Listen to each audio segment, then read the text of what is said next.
women need to take more responsibility for their own defense.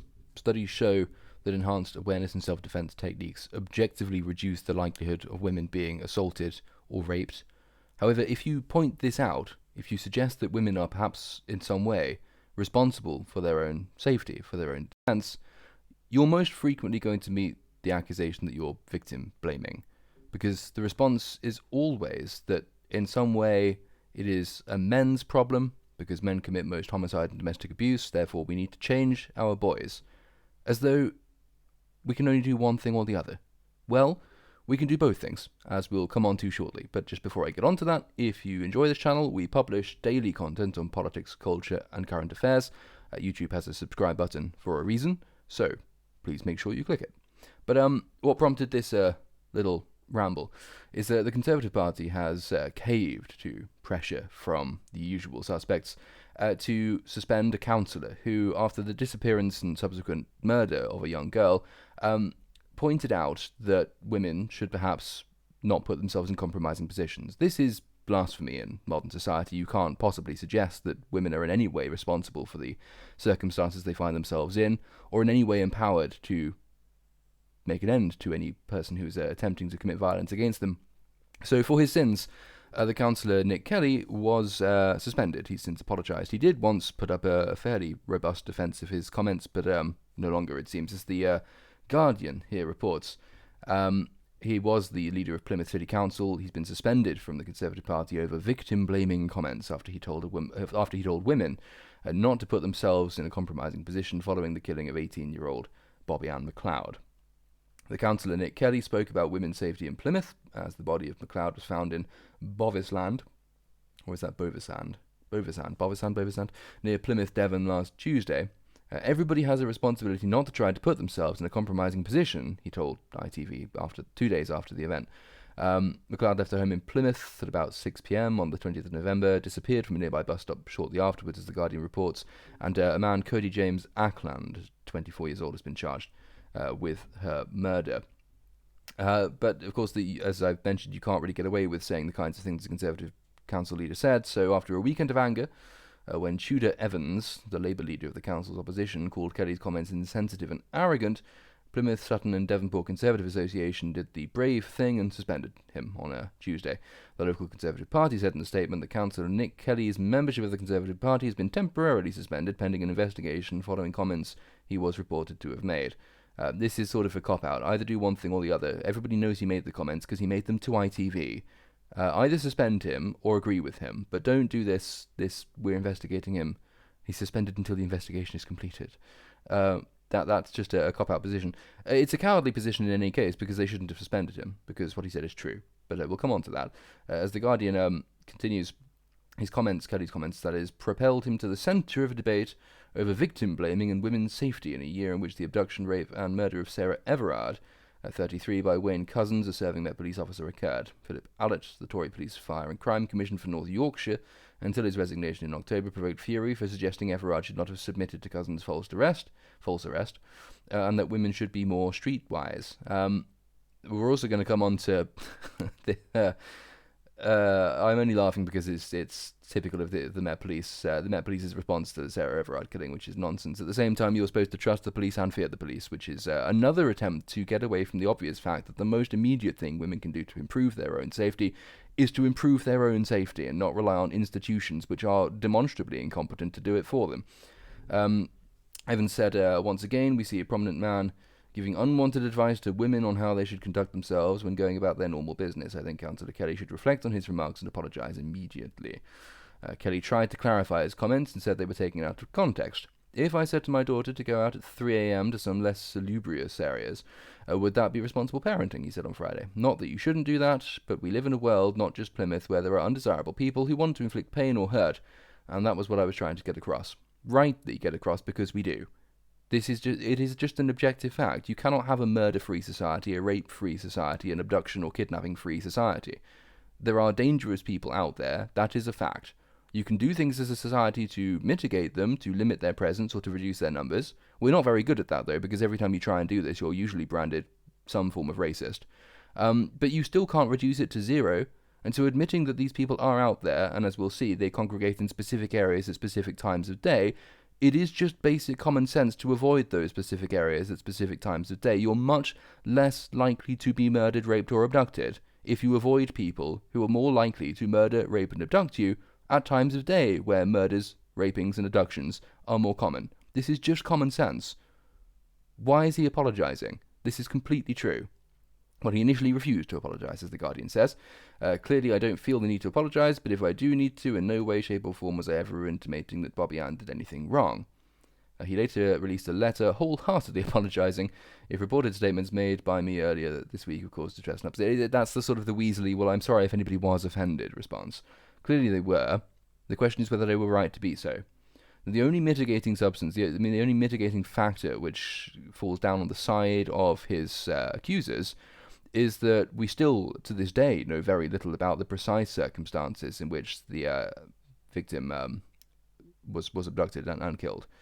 So it is irresponsible, perhaps, to suggest that she was being in any way irresponsible herself. Though what we do know suggests that there are things that she could have done not to be murdered, abducted first and then murdered. There were both things immediately in the context in which she was, not placing herself in that position in the first place.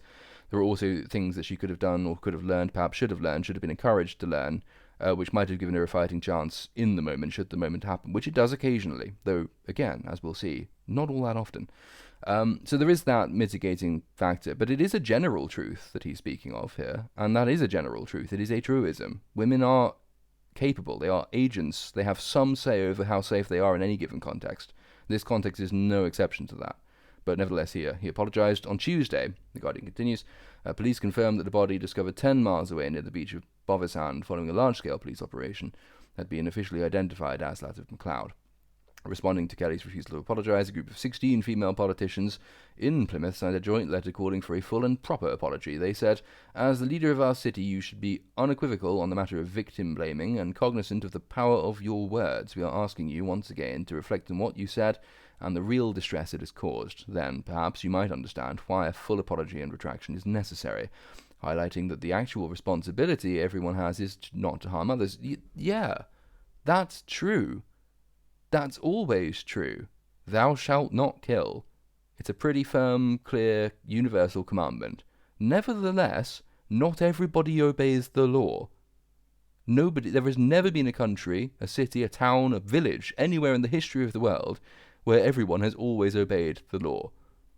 We are not a morally perfect species. We are a deeply flawed species. We are a deeply violent species in some settings, with some provocations. Some of us are congenitally more inclined to violence than others. Some of us are congenitally more inclined to break the law than others. Of course, our responsibility is not to do so. But the moment you admit that it is inevitable that some people will, you must then admit that we must also look at mitigating factors. If these people are likely to do this thing, sure, we can look at how we can reduce their prevalence. We can look at how we can reduce their numbers. But we can also look at how we respond in the immediacy should we meet one of these people. It's not an either-or proposition. It's not a zero-sum game. I'm presenting it as a zero-sum game, as though, well, of course, the only real problem in society, it could all be solved if only we tackled men's propensity to violence. Good luck. Good luck with that. But if you're saying that also, you are distracting from real things women can and should do, which will actually save lives. This feminist venting is not going to save anyone's lives, and to the extent it distracts from things that do save their lives, it's actually harmful. The letter continued. "Women quite often get victim blamed for things that happen to them," said Sue Dan, deputy leader of Plymouth Labour Group and a signatory of the letter. "This was just a woman standing on the main road going about her daily life. This is almost certainly true. Doesn't change the fact. So Councillor Kelly insinuating that people should take responsibility is incredibly irresponsible," she said. "No, it isn't. No, it isn't.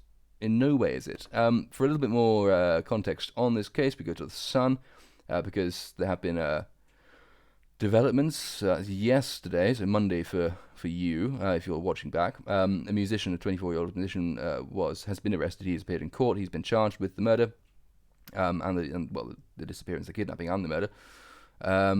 She was again last seen at her bus stop near her home in Plymouth. This is the chap in question. Does he look the type? Some people look the type. It's not an exact science. I don't know. I've seen more rapey-looking people in my life, but nevertheless, Cody Ackland, 24, was charged with the murder after police searching for McLeod's body found a body 8 miles away from where she vanished. The musician, who was not known to the teen, appeared at Truro Crown Court today. Ackland wore a green and yellow jumpsuit, spoke only to confirm his name during his first Crown Court appearance.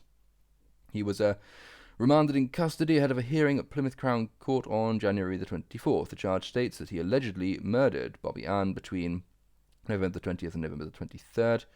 Another man, 26-year-old man, arrested for the same offence, has been released with no further action. Ackland is a lead guitarist with a very unfortunate rock band called Rakuda. Apparently they regularly tour the city. He's the main songwriter. They've subsequently disbanded out of solidarity with the victim, which is, probably the right thing to do. Mind you, back in the day, I mean, you could see in sort of the 1970s this being a mark of reputation for a particular, especially hardcore kind of band. They probably did the right thing, though. I don't think they're going to live this one down. My lead singer has just gone off and murdered someone. I was in a band once. Sometimes my lead singer gave the impression he was inclined in that direction. Thankfully, he did nothing. And was, generally speaking, a very nice man. But if he had, I think we'd also have disbanded the band. Probably would have been best.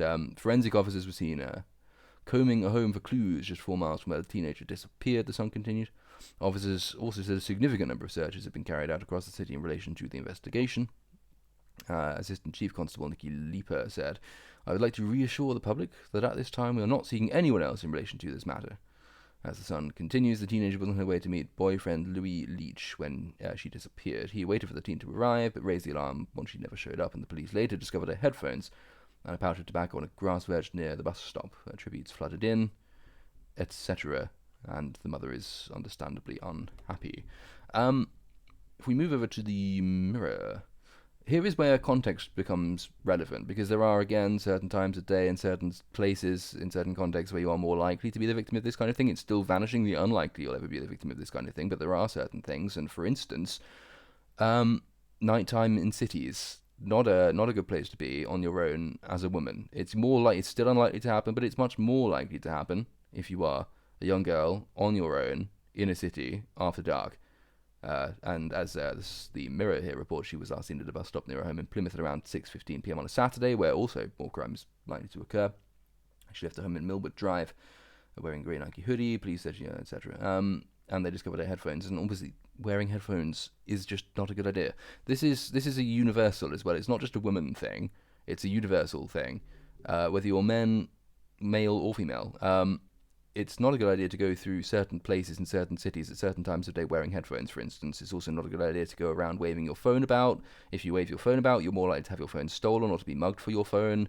These are just universals. They are factual, of course. In Islington, for instance, where there has always been an epidemic of moped phone stealing, young groups of mostly black teenagers driving up on mopeds, mugging you and making off with your telephone. This is unfortunately prevalent in Islington, happens to people of both genders, and of course the responsibility is on the people who steal phones whilst riding mopeds not to do so, because it's wrong. But surprisingly, they're still inclined to do it, because the human race is imperfect and crime is a thing that happens. So one of the ways to avoid it is not to wave your phone around in Islington, and I was at university briefly in Islington, and one of the first lectures we had on safety in the city, though I'd lived there for a long time anyway, was precisely that. Don't go around waving your phone about, because it will be stolen by a chav on a moped. Well, if you believe the feminists in the earlier article, we've just been victim blamed. But the same rule applies. The same things that make you safe there also make you safe in other circumstances. Do not do things which make it more likely for you to be the target of a crime. Don't walk at night through disreputable neighbourhoods, wearing headphones and oblivious to your surroundings.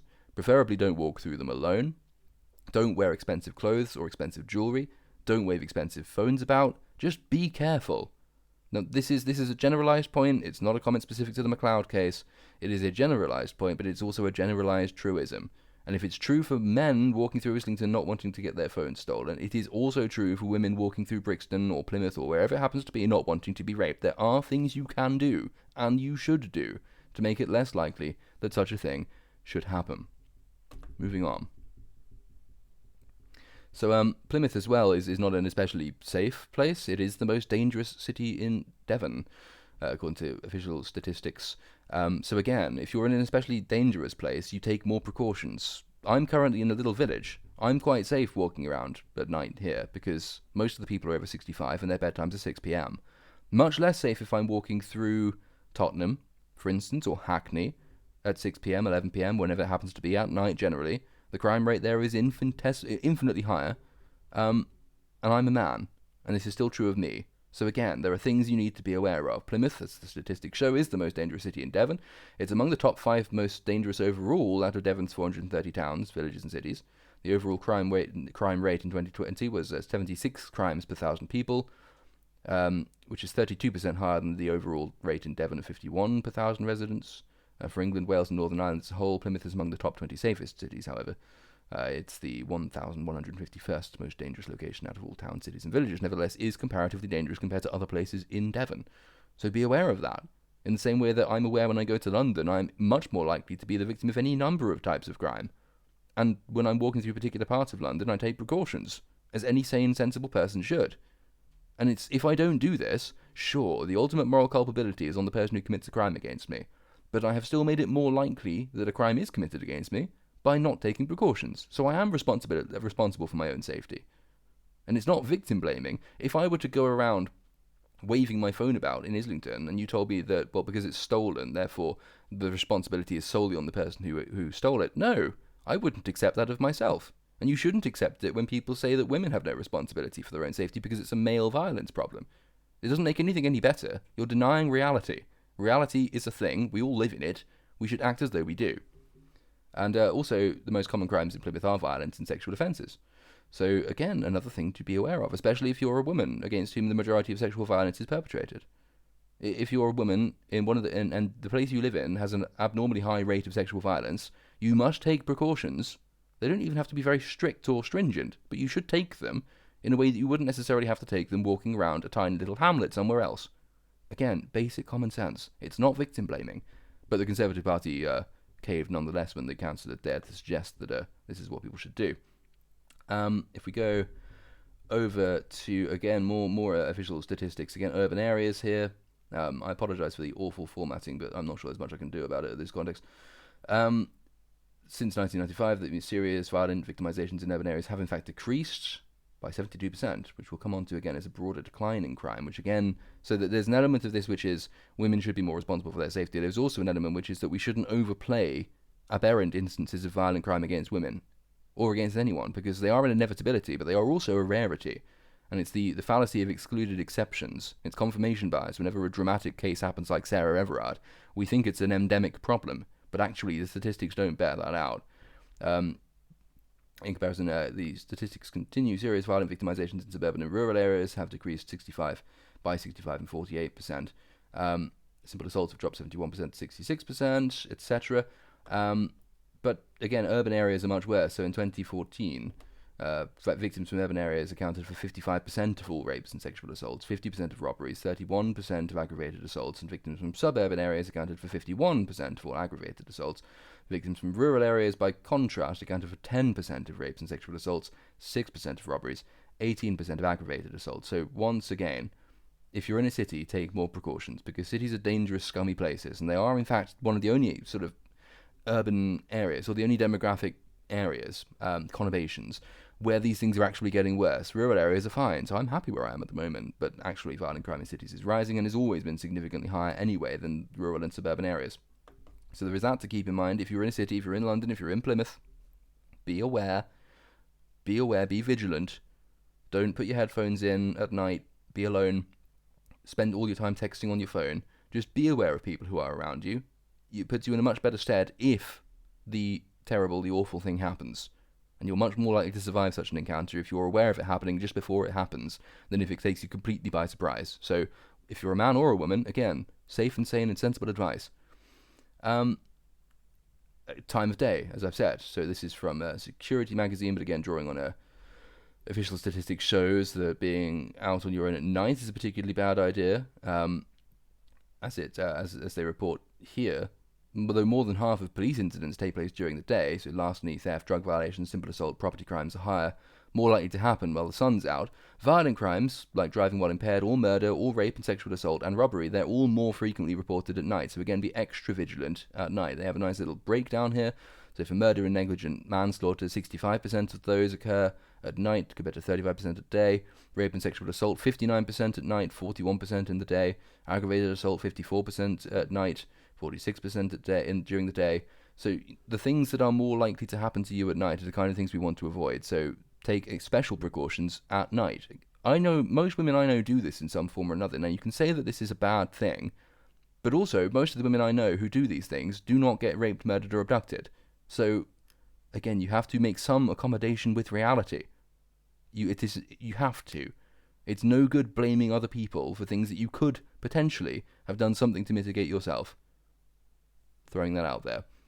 I said, though, however, that we shouldn't get too alarmed. Again, the fallacy of excluded exceptions. We always look at dramatic instances like Sarah Everard, like McLeod, and such as the media hype around these things, such as the attention that they gain. We sort of assume it becomes a bit of a moral panic. We all then start behaving and acting or thinking as though these things are much more serious, much more prevalent than they are. We don't need to do this. In some ways, it's good to the extent it makes people more aware, and therefore more, if they are, A, more aware, that B, they might take more action, more precautions that make it less likely to happen in future, so that can be good. It won't be aided by idiot feminists, however, telling you don't need to do anything else because the problem is a male problem. But as we see here, this is from the World Bank, which is not always the easiest to follow data-wise, but this is a relatively simple graph. This is female homicides per 100,000 people, which, as we can see, has been an almost constant decline since the mid-1990s, reflecting a general crime rate. So we've gone from a high of, that must be sort of just under 2.9 per 100,000. I think this is globally.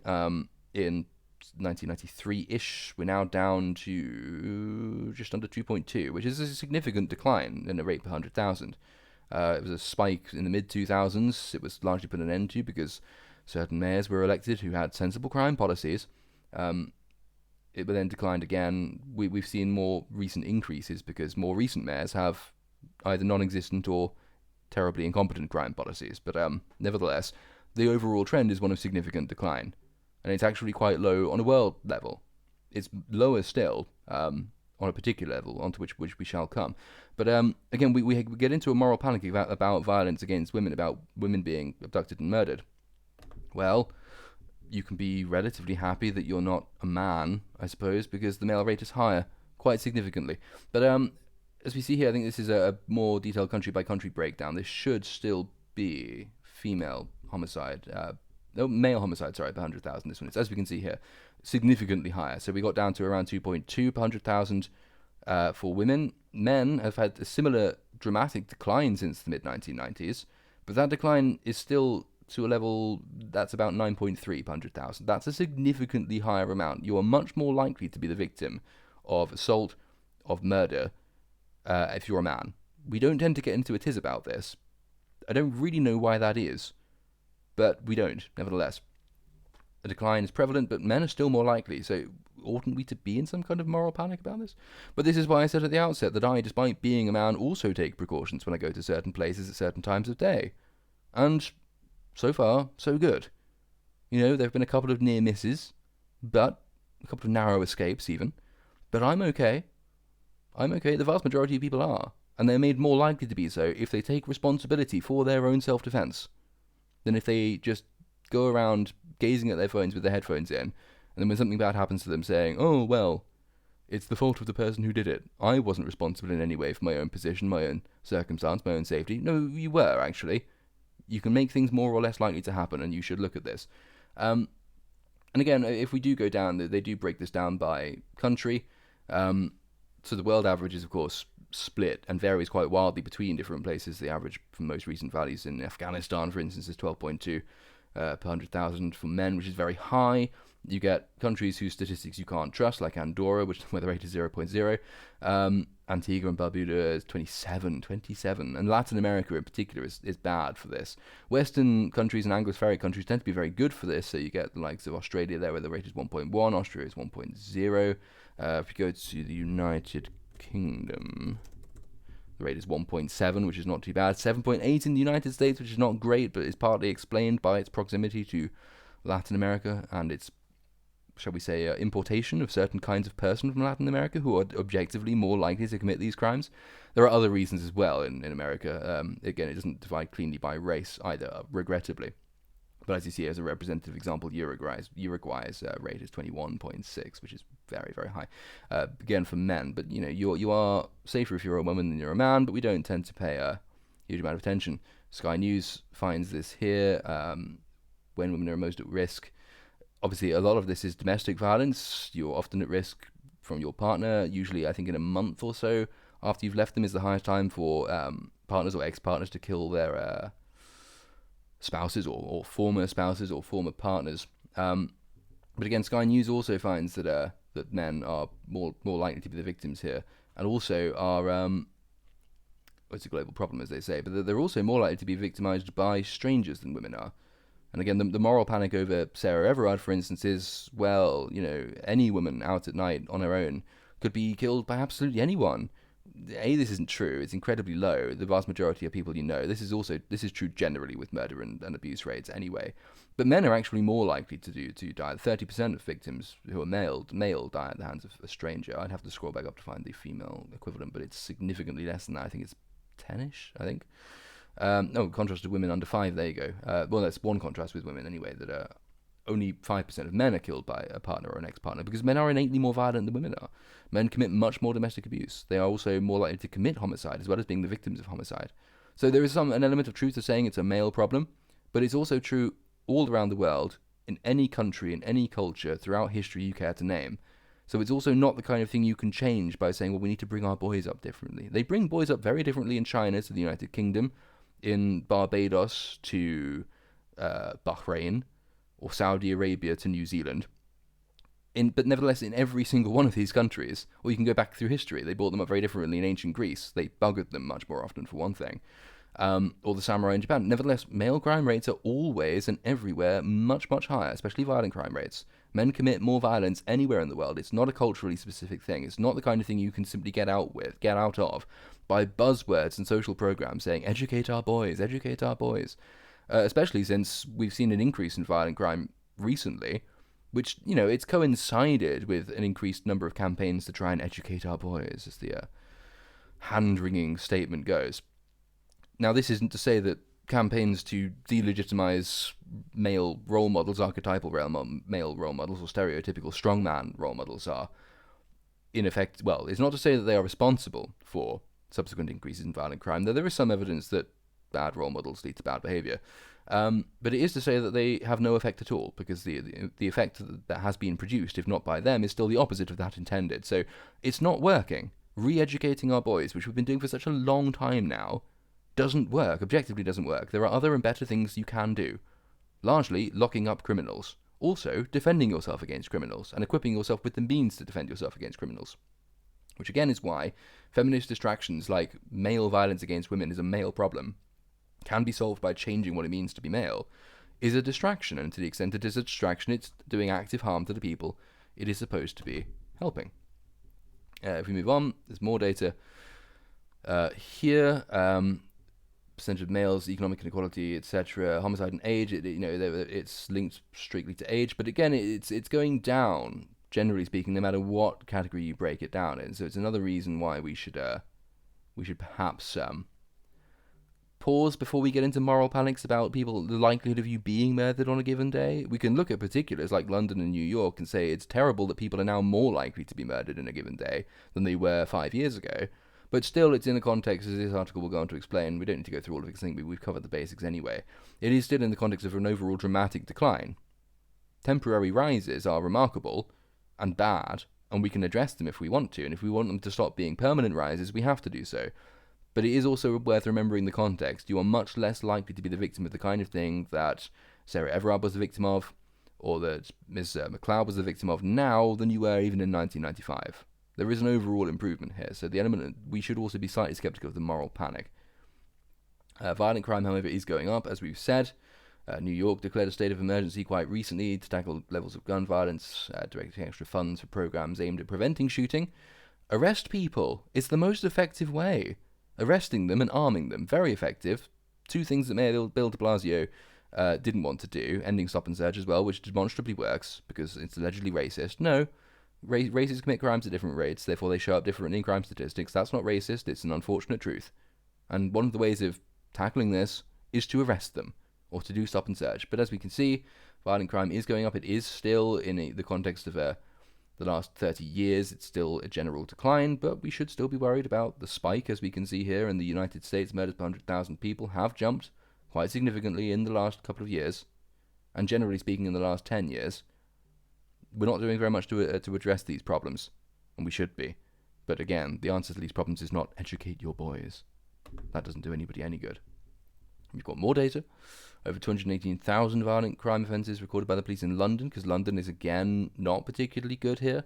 Cities generally aren't very good. Cities are the places seeing crime rises, no matter what type of crime, almost invariably in the last 10 years, and almost invariably because we've elected left-wing mayors who think that arresting people is racist, and the only form of crime prevention that's acceptable is social work. No. Send social workers up to an active shooter. The social worker is more likely to be shot than not. If you arrest people who wander around with guns, or who deal drugs, or are involved in gangs, or who display behaviours that make them demonstrably more likely to be involved in a criminal activity, if you stop and search them, for instance, you drop the crime rate. It's very simple stuff. It objectively works. You just have to look at the data. So London's having the same thing. And the victims of this are more likely to be women than men. Well, no, they're more likely to be men than women, but they are also more likely as women to be now than they were 5 years, 10 years ago. So, not very good. One of the most famous examples was, of course, Sarah Everard. And again, the institutional response was incompetent and lacking. But the assumption from female rights campaigners and feminist campaigners is that, nevertheless, we should look to institutions to save us. You don't like it whenever they try, because they're useless, as Cressida Dick here is, suggesting that one of the ways to stop being assaulted by a plainclothes police officer is to flag down a bus. Yeah, that's a good idea, that's going to work. How is she still in the job? I don't know. But if you don't like it when these people come up with these nonsense solutions, which they always do every single time something like this happens, then take it on your own back. Defend yourself. Stop infantilizing women and saying that the only way to protect women is to change institutions and to afford them more institutional protection. You've acknowledged that the institutions are incompetent, which they are. So maybe you should actually take some responsibility for your own defense. But as there were a number of suggestions from Cressida Dick, the context, of course, was that she was killed, Sarah Everard was killed, by a serving police officer. He attempted to arrest her under false pretenses and abducted her, and I think raped her, but certainly killed her. Wayne Couzens, as Guardian reports here, joined the Metropolitan Police in 2018, was handed a rare whole life sentence for the crime, of which he was convicted. And the policing minister at the time, Kit Malthouse, told Sky News that the police recognise that it struck a devastating blow to the confidence that people have in police officers, but also in the Met Police in particular, for the thousands and thousands of police officers out there who will have to work harder, much harder, to win public trust. It's a very, very difficult time. Yes. Again, though, this is an unfortunate element of a moral panic, because you are still vanishingly unlikely to be killed, generally, and you are vanishingly unlikely to be killed by a police officer who has previously abducted you. We know of this case, a couple of others in the last 5 years. It's so rare. It's not a rule. And attacking the police actually makes this less likely to happen, because the police will respond, as they have done here, by rubbishing their own reputation, admitting generalized culpability, where no generalized culpability in fact exists, and usually taking a softer approach, not a harder approach to crime generally, in a bid to win back the trust of the community, and thereby making everything worse and making the crime rate higher. We see this with Black Lives Matter as well, whom they just refuse to police, and the same is true in the United States, where the same thing happens. In the name of winning the trust of the community, you have to let the community go about butchering itself, and, generally speaking, not apply the rules that apply to civilized society to individualized communities on the grounds of race. Which, I'm kind of old-fashioned, I think that's racist, but it's certainly counterproductive. So, flagging down a bus was one suggestion, which was not a good idea. The Met announced on Thursday night it would no longer deploy plainclothes officers on their own. After the sentencing hearing, it was told that Couzens used lockdown rules to falsely arrest Everard during the abduction. Again, more laws are not helping here. He used lockdown laws lockdown laws are more ripe for abuse. It was an avenue open to him that's not normally open to people under normal legal settings. It's not a steadfast argument against the imposition of any kind of lockdown, but it's a pretty good one against giving police too much power, because it increases the chance of the arbitrary use of that power. Power corrupts, famously. Absolute power corrupts absolutely. Plainclothes police officers, I'm not generally speaking in favour of, actually, and certainly not alone. I think that's probably a sensible policy. But rather than just take them off the beat, you should replace them with a visible, uniformed, unarmed preferably, on-foot patrol. You have more of those and less of this kind of crime. The abandoning of beat policing in this country is one of the most self-destructive acts ever undertaken by any public institution in a civilized country. Which is why, despite having more police than ever, with more money at their disposal than ever, and more technology at their disposal than ever, we're seeing crime rates rise in our cities. And then the police saying, well, we're underfunded. No, you're not. We're understaffed. No, you're not. You just don't have enough people on the road. They're all in offices where they can't catch murderers. It's staggeringly simple stuff. So, of course, very well-funded institutions have to miss that point. It encouraged members of the public to challenge lone plainclothes officers if they are ever approached, asking where the colleagues are, where they've come from, where they are, and exactly why they're stopping them or talking to them. Doesn't really help, though, if you're in the position of Sarah Everard or McLeod. You're on your own, you're at a bus stop, you're approached by a man who's bigger and stronger and faster than you, and he's already next to you because he has to be next to you to accost you and attempt to arrest you, if he's pretending to be a policeman. Not sure that he's going to be put off mugging you or assaulting you or raping you or kidnapping you or murdering you if you say, show me a badge. He's already breaking the law. He's not going to have a flit of conscience, I don't think. If a person does not feel safe, the force says they should consider shouting out to a passerby, running into a house, knocking on a door, waving a bus down, or if you're in a position to do so, not calling 999. Some of these things will help, and some of them will help in some circumstances more than others. If you can do any of these things, you should, because again, they mitigate risk. They increase your chances of survival. You shouldn't just sit there and say, well, Mr. Policeman, Mr. Cousins, for example, you're going to kidnap me, rape me, and murder me, but you're a bad man, so it's your responsibility, and I'm just going to sit here and let it happen. That's self-evidently absurd. There are things, and some of these the Met Police suggested would work. Some of them, like flagging down a bus, well, yeah, maybe if you're on a main road with a bus stop nearby or a bus route nearby and a bus that happens to be passing by, sure, anything like that would help. But you can see how it's tone deaf. It's just bait, it's fodder for the kind of person to say, how dare they suggest women take any responsibility for their own safety. The Met and the government ministers were accused of having a tone-deaf response, predictably, for suggesting women should flag down the bus. Patsy Stevenson, who was arrested at a vigil for Everard in the days after her murder, said the advice was almost laughable if it wasn't so disgusting. She told the PA media news agency, I feel like they're just clutching at straws because the advice isn't relevant. It's like a distraction because, number one, in that situation, you can't just stop and hail down a bus or a taxi or something. Well, you might be able to, actually, if there's one passing. Can you imagine the distrust that people have right now where they have to protect themselves from the police in that manner? That is shocking. The police probably should have said, it's terrible what happened. It's a criminal act. It's also one man, not an institutional problem. The police always cave into these slights against the institution. They have done since the Stephen Lawrence case, where they voluntarily describe themselves as racist, when they're not. Institutionally racist, when they're not. There's no evidence for that. The Lawrence report was a travesty. And admitting that, rather than fighting back against it, I would suggest probably does more damage to public trust than not. Because you've acceded to the gross mischaracterizations of your political opponents, and they are invariably your political opponents, the kind of person who wants to defund the police, by saying, yeah, I know it was just one guy, but no, we as a whole are responsible. It's terrible. We have to win back your trust because this thing that happened because of one man must reflect on the entire institution. No. Take a stronger line against these people. Obviously, Wayne Couzens was a disgusting human being, and he's gone to prison and deserves to be so. But there is no evidence to suggest that this is a widespread problem in the police. And until such evidence can be presented, there is no reason for the police to accept that it already has been presented. That further undermines trust in their competence, increases suspicion of their culpability, and makes everything again much, much worse. And we can't really expect competent responses from these institutions, as we've said. They are congenitally innately incompetent. They're staffed by administrators who've weaseled their way up the greasy pole with no talent, no background. Cressida Dick, the head of Met Police, her only notable achievements in life are essentially ruining an investigation into the death of an innocent man and not properly investigating paedophiles and letting Black Lives Matter go around rioting whilst encouraging the police to kick 7 shades of shit out of Brexit protesters, for example, and giving the impression of double standard policing. She's awful. Whilst at the same time encouraging more police officers to bend the knee or to dance at pride parades, but not to investigate crimes, because, that's not how policing works in the 21st century. So she should go. She's incompetent. But you shouldn't expect anything more of these people, which is why you should take more responsibility for your own defence.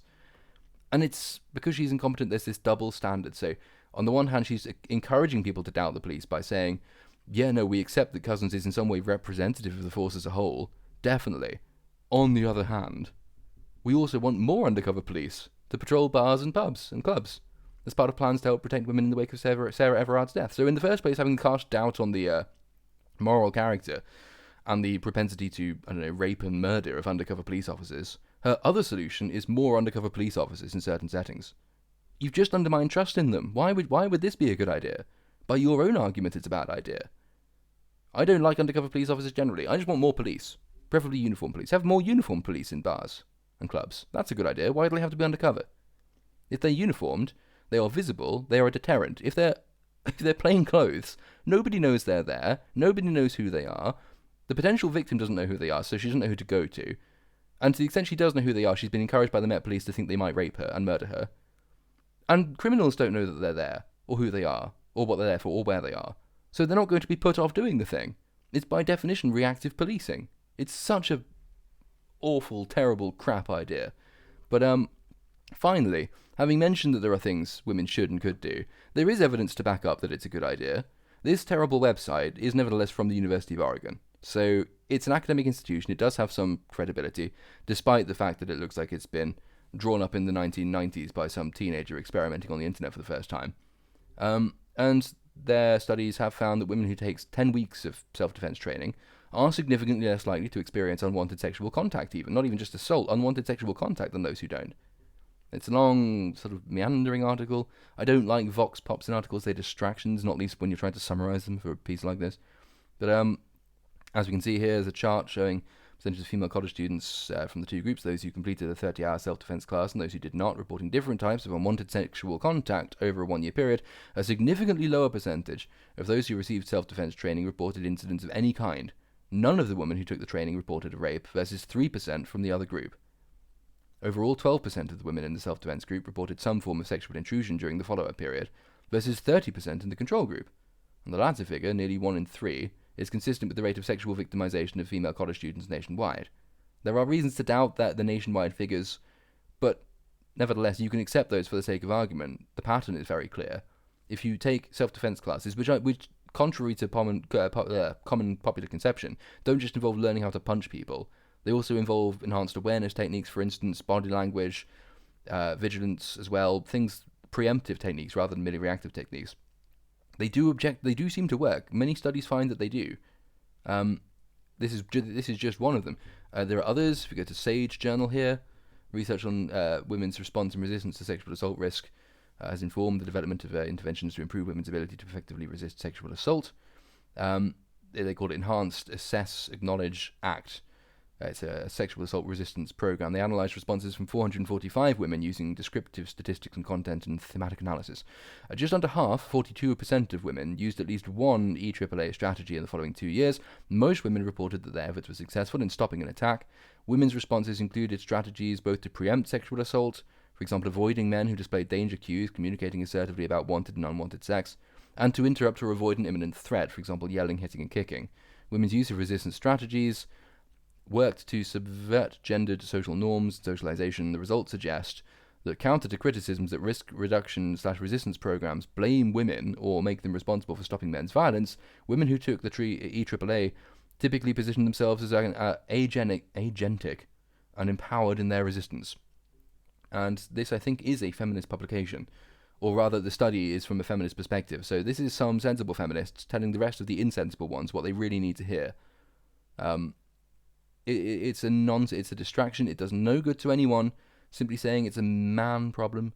We should solve it institutionally. There's nothing women can do, and if you suggest there's something women can do, you're blaming them. No. It's an acknowledgement of reality. It's an acknowledgement of what you say about men, that they are more violent, especially against women. Acknowledging that reality, it's giving people on the ground, in the immediate, normal, everyday women in normal, everyday situations, the tools with which to mitigate the potential harm that could be done to them. Why is this? It's not victim blaming. And to say it is to do the very harm you say you want to avoid. Just finally, as briefly from subsequently in this article, yes, it is a feminist program. EAAA frames sexual assault risk for women as present only when someone coercive is also present. Critiques the construction and representation of women as either helpless victims or superhuman women immune to men's violence. Directly addresses women blaming, positions individual women as the only ones who know what is right for them in any given situation, and is future focused, affirming that all survivalist resistance and women with victimization histories did the best they could with the tools they had at the time. It supports women trusting themselves and their judgment and counteracts the idea that women should limit their freedom to keep themselves safe. Very few people suggest this. I'm not really seeing that very often. It's sometimes interpreted when people like the counsellor at the beginning say women shouldn't put themselves in dangerous circumstances, that they should restrict their freedom. No, I mean no more than men have to in similar situations, or at least analogous situations. But nevertheless, it's a feminist study, evidence against interest, you might say. But it places the onus of responsibility with the women involved. It teaches them things they can actually use, rather than blaming nebulous societal constructs for things which... feminist theory is no good to you at all if you've been abducted and you're being raped. You can't just spout Judith Butler at them. She's a feminist, isn't she? I assume she is. Or Germaine Greer. I mean, reading Germaine Greer is a really good way of putting men off, incidentally. I can attest to that. But if that fails, or if you don't happen to have one of Germaine Greer's books on you, or you don't look like Germaine Greer, you might have to develop some other kind of toolkit to use. And self-defense is one of those toolkits. As the study says here, there is strong empirical support for EAAA's effectiveness. When evaluated in a randomized controlled trial, EAAA participation resulted in large reductions in attempted rape, 63%, and completed rape, 46%, and reductions in other forms of sexual victimization across 12 months. Most benefits are maintained for at least 2 years. Women's rape myths, beliefs, and women blaming attitudes substantially reduce as a result of the training as well. So, yeah, women, take some responsibility.